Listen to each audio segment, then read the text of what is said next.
I have nothing against camouflage. I have nothing against makeup. But what happens when your makeup is not available? What happens when I tell you a little story. When my vitiligo started, I was working on vitiligo actively. There's this man, first one happened in the US. He's been wearing makeup all his life, So it happened that he ran out of it. It was Derma Blend. And no shop was selling around him. He couldn't go to work. He was indoors for weeks. It turned to months. It was the wife that cried out that she doesn't know what to do, that the husband can't come out of the house because even the next door neighbor doesn't know what he looks like, because they have to move from where they live to another place for this stuff. That is one. So why I mentioned that is, if you have gotten to the point where you have accepted yourself, you're living your life, you're loving yourself, it's not easy, it's a journey, I must say. And on the panel today, we have Mayowa Obilade. We have Abiola Shegun Williams. Please join us on. We have Rose Ije. Please join us. Moshudat Adejiji. You have to accept yourself the way you are and love yourself. The medical condition I was diagnosed with is scleroderma. Scleroderma is an oversecretion of collagen in the system. You know that collagen is supposed to make you look younger? It's supposed to make your skin firmer and tighter.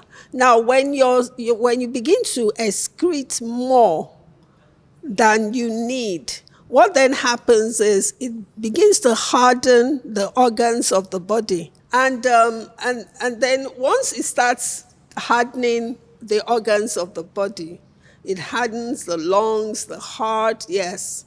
The person eventually dies. I think the turning point for me was when I took the steroid injection.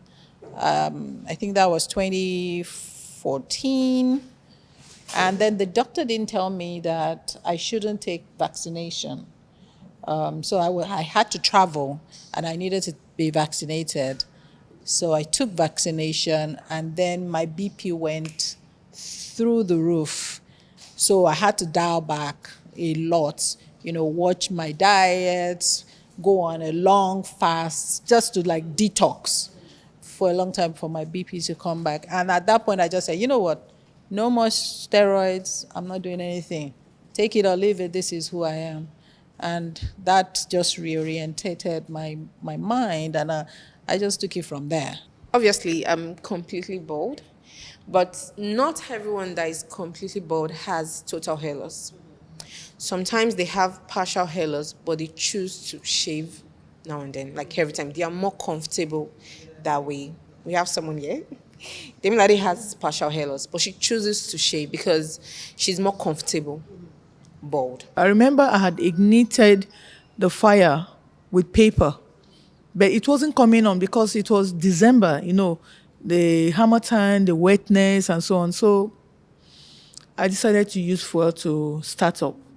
So I'm getting the fuel. I was still holding the matches in my right hand, and I just used my left hand and poured in the fuel. So it was just the fuel I poured in, and the next thing I had was boom. And believe you me, the boom was just a reflex action. Before you know it, it took my hands off from the fire, and the remains of the fuel, poured on me. And from where the fire was, it came on me, and I started rolling. I started shouting, Jesus, Jesus. My children were there crying, shouting. My mom was looking. Nobody knew what to do. Even when we had a drum of water, nobody could do anything. I don't even know what to do again. My mom, everybody's saying that it's spiritual. I've washed this head in a river so many times. No matter what, we can't have it all granted.